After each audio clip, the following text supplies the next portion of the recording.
Matt, congratulations on the win over to you right here. That was one of the craziest comebacks I think we've ever seen in UFC history.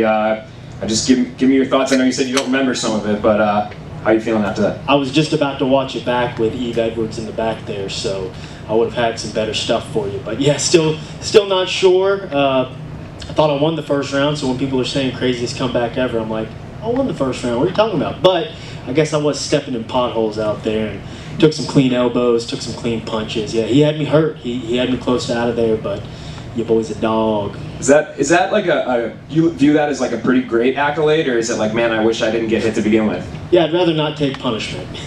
Yeah, seems fair. Well, I will say Dana White was in here earlier, and he announced that you won $50,000 bonus. Woo, baby. And then on top of that, he said he's not going to give you another 50, but he'll give you something pretty good on top of that. So hey, we'll take it. Yeah. It'll go to good use. Yeah, maybe taking that damage wasn't the worst thing. Well, still, would rather not take that damage. I got you, man. Well, just talk to me about what you do remember from the fight. Can you walk me through the finish and kind of what was going through your brain? Yeah, I think I felt the tides turn. He was having some success, and I was just kind of trying to clear the cobwebs for a lot of the second round, but it all changed. I kind of sat down on a straight right. His head popped back big. I think I scored a takedown there after, right to mount. And then once I got into mount and settled in, it kind of felt like this was the finishing sequence. And hats off to him, though, because he was still able to roll me to my back, and I had to finish with the triangle, which is cool with me because I'll take another triangle finish. What am I, second all-time right now, triangle finishes? Somebody tell Paul Craig I'm on his ass. I guess with the year that you've had, coming off a couple losses here, what did the win mean to you in that regard? It means everything. I'm trying to get out here and win fights, and sometimes when things aren't going your way, you start kind of feeling like you don't have it anymore or something like that. But my wife, my team, the people around me, we know we're just one performance away from being right back on top. And look at us, here we go. Got everybody's attention now, and I'm one of these guys. I've always been one of these guys, and it's good to come out and prove it.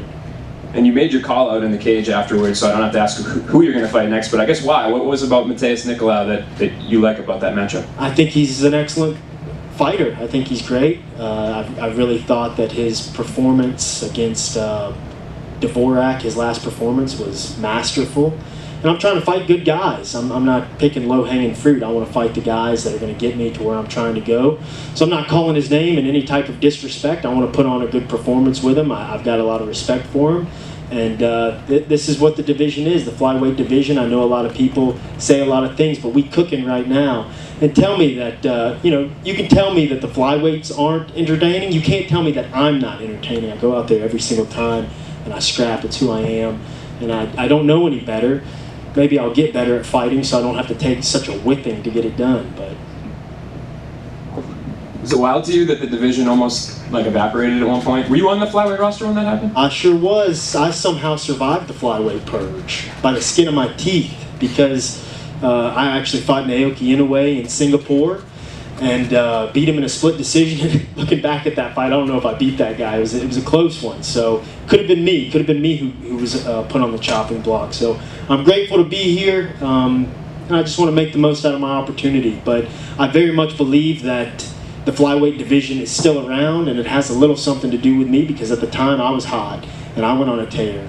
And I'd like to think that they were like, well, we got Schnell, we got a couple guys that are exciting, maybe we can keep this thing around. So maybe that's just wishful thinking, but I believe that I'm one of the reasons that this division is still afloat. Okay, thanks. Talking about the finish, you were trying for that triangle for a few moments there. He was still in it. Then it looked like you made some adjustment. Can you walk us through what you had to do technically to get, he napped rather than tapped, but... I had a good bite on it, and I've got a good triangle. And I almost got to it in the first round. We were close to snapping it on the first round. It could have been a first-round finish, but he was good. We knew we would have the advantage in the grappling department, but I got to say, young man's been working. He's over there at American Top Team, where I've formerly been. It's always weird facing off and looking across the corner and seeing guys that used to coach me, coaching against me, but that's the game. So, yeah, the ultimate, I think what happened was I was able to turn the angle and really get that bite down so that he went unconscious. Hey, congrats on the win. I'm Will Grant from 77 WABC over here. Thanks. So, yeah, tonight, a lot of the other fighters were saying that crowd was really something else. They'd never experienced anything like that. Did that really come into play when you were trying to come back from, a first round that you felt that you won, but a lot of people considered you losing in? Somebody scored that round for him? Or, no. I was getting beat up in the second round. Second round. I won the first. Did I say first? My bad. Yeah. Second. No, it's all good. So something that I've tried to work on is not responding to the crowd, because I am an emotional guy. I can sometimes be drawn into that. So me and my coaches, me and my team, it's something we talk about before we walk out there. Like, hey, keep it cool. Let's keep it together, and we can go out there and get this dub. Don't react to the crowd. Don't react to anything he does. Be in the moment, one step at a time. You got to have a short memory too. I learned that from my football days. I played a little defensive back, and you get beat on one play, you can't hang your head and get beat the rest of the game. So it's one of those things. I'm trying not to feed too much into the crowd. It's awesome to have them here. Fun to have a big pop from them, but ultimately that's something we're trying to reel in and keep straight with ourselves. Like, I can't. I was in Houston, Texas, getting booed by the crowd, my hometown. That hurt. Nothing's hurt more for me in this entire sport than getting booed in Houston, Texas. But I just can't buy into it, because we're one moment away from getting the finish at all times. Sorry, just a follow-up question. You seem like a real guy's guy. You described yourself before as a dog, and you actually brought up that you used to play football. You got any thoughts on Zach Wilson and what's going on with him? Or Hey, keep that dude away from my stepmom, huh? Thanks, man. Bless, yeah. Matt, right here. Dennis, bring you guys. So listen. So I spoke to Yeez before the fight, and I said, hey, it's like probably like a 40-60, stand up on that guy, but like an 80-20 in your favor on the ground, right? We're just gonna punch this guy, take him down, sub him, right? He's like, that's the plan. So I'm watching you fight. I'm like, this is not the plan. And then you are a wild man. You went, you know what? I can't take him down. I'm gonna punch me down, and then I'm gonna sub him. Is that what was that the game plan? That was not the game plan, no. But you did it. Yeah, it's fighting, right? And sometimes these guys, I literally think he probably gassed himself out cracking me. That's the only thing that makes sense, because he had a lot of steam, he had a lot of confidence. But as the fight wore on, after he had hurt me a couple of times, I felt like I was able to take the wind out of his sails with just one small change of momentum.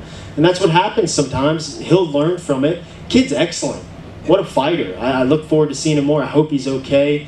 But we took this guy seriously. We knew we would be in bad spots. We knew we would have to, walk through fire to earn this one tonight. So not the game plan, but we'll take it. Figure it out. So I have like a funny idea for you to make like a highlight reel of the fight to Stanky Leg. I was doing the stanky leg out. Yeah, but then you won. Yeah, well, that's sick. You love that. That's a great idea. A little low light, then it ends well for me. Yeah, I think so.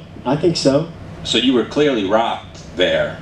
Were you on autopilot when you were going for the triangle, or do you remember going for the triangle? No. Yeah, when we got in that spot, that's my guard's tricky. I don't know who I told that to, but listen. You get in my guard in the first round, I'm probably going to get you. Get in my guard in the second round when you're bleeding and hurt, I'm going to get you. So it's a tricky spot. I don't care who you are, black. I came out and one of my best buds, Aaron Phillips, who's always around, corners me, looked at me, he was like, not bad for a purple belt. So he's right, not bad for a purple belt. But I'm a guy. I can sub black belts. I've done it. So what's Matt Schnell going to do to celebrate this victory?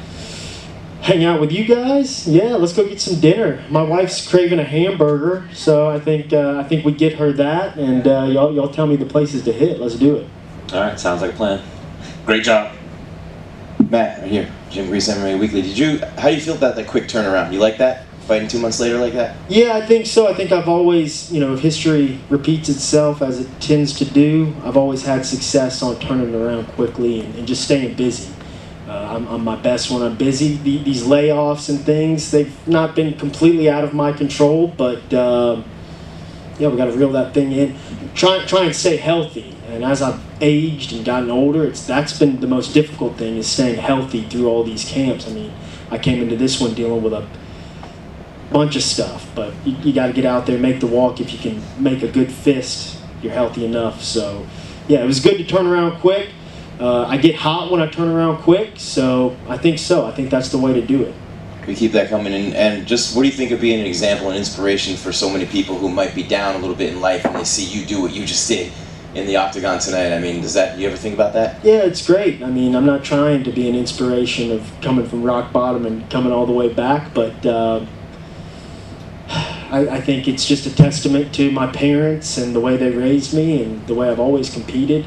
I say these type of things all the time. I haven't had a stage to say it, but you know, I don't come from a background of excellence. I'm a normal guy, just some trailer trash kid from Northwest Louisiana, and I never knew I could win until I stood in a cage and fought a man for it. So it's been something else, coming full circle here, and I'm proud of my work tonight. We got things to improve on, but yeah, I'm a winner. No argument for me. Congratulations, man. Thank Thanks. Hey Matt, just one for me. Do you ever get worried about becoming too exciting of a fighter? Going into your next fight, obviously there's some kind of expectation now that when you come into the fight, you know, they're going to expect fireworks and come from behind. Do you ever just want to get in there and just have a relaxing, normal fight? Yeah, I prefer it that way, to be perfectly honest. And I think, you know, my first couple UFC wins, I was able to kind of take it back, slow it down, and do that. And I think that's what makes me a difficult matchup is